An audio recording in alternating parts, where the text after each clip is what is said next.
Hello, good evening, and good morning, and good afternoon, depending where you are. This is a daily recap Africa program that we stream at 9 p.m. Central European Time on a daily basis. So for tonight, I am bringing you two topics. Basically, one is the following the death of Pope Francis of the Catholic Church. Many media, including the mainstream one, are now predicting that maybe the next pope could be a black person. And is the world ready for a black pope? That's the question. Secondly, IMF is warning Rwanda on its infrastructure, that it's building a bigger airport. So those are the two things I would like to look at tonight. So first thing is first, let's go to following the Pope Francis days. Now the whole media is talking about that the next pope could be a black man, but is the world ready for a black pope? Including BBC and other mainstream medias are picking on this. But here is the fact, there are three actually black archbishops, or African archbishop, I would rather say. One is from Ghana, the other one is from Guinea, and the other one is from DRC, which are, people are listing, one of these might make it to be a pope. I mean, it's just might. This is Peter Turkson of Ghana, and then Robert Sarah Bose of from Guinea. Both are cardinals. Of course, the Pope himself appoints them as cardinals. So the world is now questioning: is the world media is questioning, is the world ready for a black pope? But before that, I would like to bring to you, some things just to give you a background information. First of all, of course, people are making this assumption not just out of nothing, because they know that there is an increasing number of Catholic believers in Africa. In the past half century, the number of Catholic people have doubled in Africa. And also the sub-Saharan Africa actually counts for the 20% of the global Catholic people or Catholic believers. So it's based on that. Now, while the number shows that, but the Vatican remains so European, in terms of the popes that are getting anointed and all, other things, except that there's a doubling of followers and, number of Catholic churches with believers. But the Vatican is not inclusive enough. So that's where it comes from. The Africans are, I have tried to access different social media platforms, and Africans are rooting for these black popes, including, you see here in the picture, from Ghana and Guinea, and also there's one, the DRC one. So, is it something? Some people are also criticizing it. It's too early. It's barely maybe 48 hours since the Pope died, or maybe 72 hours. It's going to be 72 hours. Okay, not more than 48 hours, definitely.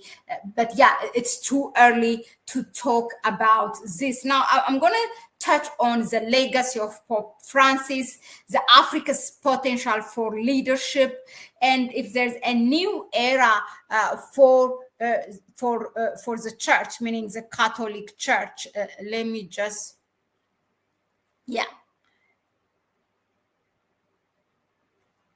I'm going to try to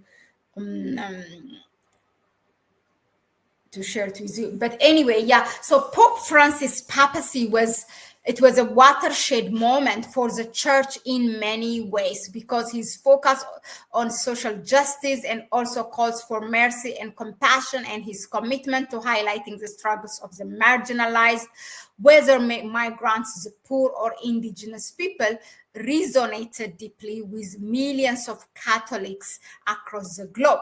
His leadership also demonstrated a shift towards a more decentralized and inclusive church, even as his papacy faced significant challenges, including conservative pushback from within the Vatican itself. So, that's one. But the thing is that, the idea of more participatory and inclusive decision making process he kind of emphasized on that. So this hinted that a desire for change that could one day pave the way for the church to embrace greater diversity as it is core. So the question of whether it's time for Black people, this becomes more than just a theoretical query. It's an invitation to examine the church's future, the need for reform, inclusivity, and representation in the highest levels of ecclesiastical authority is now clear. Okay, so Pope Francis himself understood that his papacy was not just about leading the church as it was, but about guiding it towards the future. And the representation of the people that are following Catholicism or who are believers of Catholics. So this demography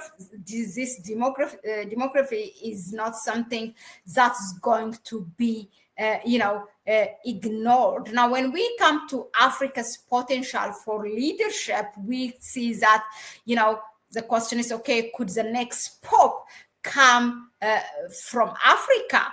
Well, the answer is it is a possibility that has grown less improbable with each passing year.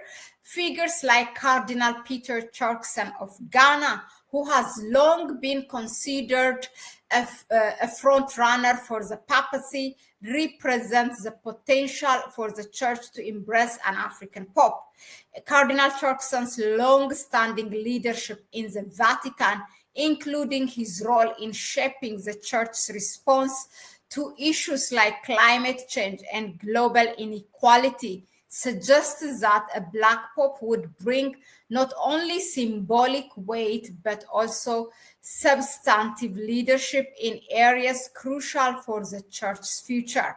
So the notion of Black pope also underscores the role that the race and ethnicity play in shaping not only the global Catholic community, but also its vision for future Africa, with its youthful population, its dynamic faith communities, and its growing influence in world affairs, presents an opportunity for the church to engage with the world in new and relevant ways. Now, there are theological and cultural implications. So a Black pope would also bring a new theological and cultural perspective to the church, which has historically been shaped by European and Latin American sensibilities.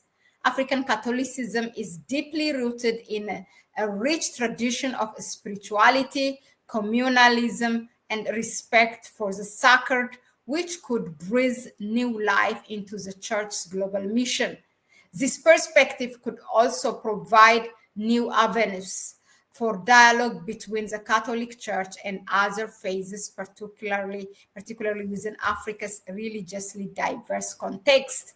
Now, is it a new era for the church? Well, it can be. So but the thing is that now it's important to ask not just what the church has been, but also what it will become and what it can be for future generations. So the election of Black Pope could be a significant step in that ongoing transformation of the Catholic Church. So that's all I can say with regards to the days of Pope Francis and the questions that's arising now.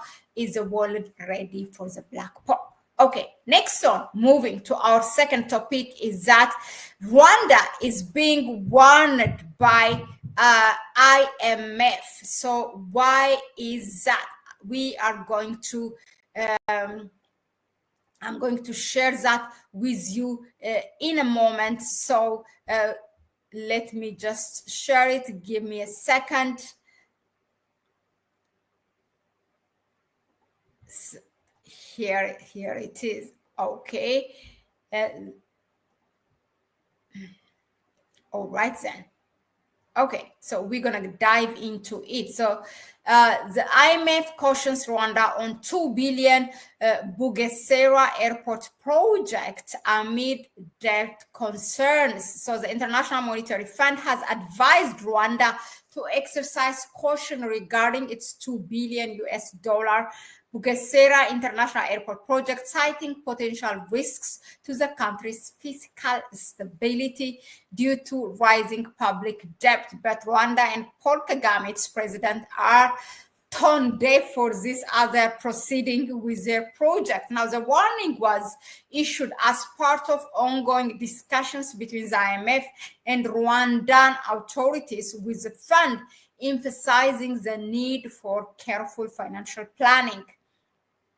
Here you see them, the discussion. So the Bugesera International Airport, under construction south of Kigali, is intended to replace existing Kigali International Airport. It's designed to accommodate 8 million passengers annually upon its projected 2028 completion, with plans to expand to 40 million passengers in the future. The project is a key component of Rwanda's strategy to enhance its aviation infrastructure and establish itself as a regional hub for trade and tourism. Qatar Airways is a major partner, holding a 60% stake in the airport and a 49% stake in Rwanda's national carrier, Rwanda Air. Oh my God, this is really new even for myself. I mean, the thing is that you have Ethiopian Airlines, which is a successful African airline, not only in Africa, also globally, that has a stake more than 7 countries or around 8 countries in Africa, and it has transformed all of them from bankruptcy to a successful airline, just buying a stake and then running it, helping them to bring it back to a profit-making one, a successful one. Why on earth you have to go to a non-African airline? I mean, I think Rwanda has made a mistake on this one. This is my opinion, and I'm sure many Africans who see the success of Ethiopian Airlines, its success story, it has a stake in Zambia Air, Zimbabwe, Chad, Togo, recently the Gambia as well, DRC, and others are also joining. So those, and Mozambique as well, I don't know if I have said it, those would agree with me. But anyway, let's proceed. Now the IMF, so it's Qatar Airways has a stake both in the airport and in the airline itself. This is sad, really. Rwanda Air by itself could have done it. I remember that they have hired the Ethiopian who used to be the CEO of Ethiopian Airlines, Girma Wake, and now he was on board after he finished his term in Rwanda Air. But now he's he's retired. Well, so let's continue. The IMF concern center on Rwanda's public debt, which reached 60% of GDP in 2022, up from 40% in 2019, driven by borrowing for infrastructure and post-pandemic recovery. So the fund noted that the airport's significant cost could further elevate debt levels, potentially exposing Rwanda to economic vulnerabilities amid global challenges such as inflation and tightening financial conditions. The IMF recommended that Rwanda assess the project's long-term financial implications and consider alternative funding options. So the Rwandese officials have emphasized the airport's potential to drive economic growth. Finance Minister Uziel Injamena stated that the project could boost tourism, create jobs, enhance Rwanda's global connectivity, drawing parallels with major aviation hubs. Well, that's something that that we will see or time will tell. I'm not saying that just because IMF told Rwanda to stop the project, they know what is working for them, because those IMF, United Nations, World Bank, these kind of so-called international organizations are just they're used as instrument, as a tool for Western powers to to bully African nations and other nations in the world that they want to do, or perhaps they want to steal some of their natural resources, whatever it is. So I'm not saying what the IMF is saying is completely true and Rwanda should be cautioned. I'm just saying that the fact that Rwanda sold its stake, Rwanda Air, and their airport itself, to Qatar Airways. Why? You have the African airline. We can support each other. But anyway, let us know in the comment section, what do you think of these two news that we brought to you? Is the world ready for a black pop? If so, then how does that change? Let us know. Let us know in the comment section also regarding the Rwanda Air project. It's a bye-bye for me for now, and I will see you on the next one. Ciao, ciao.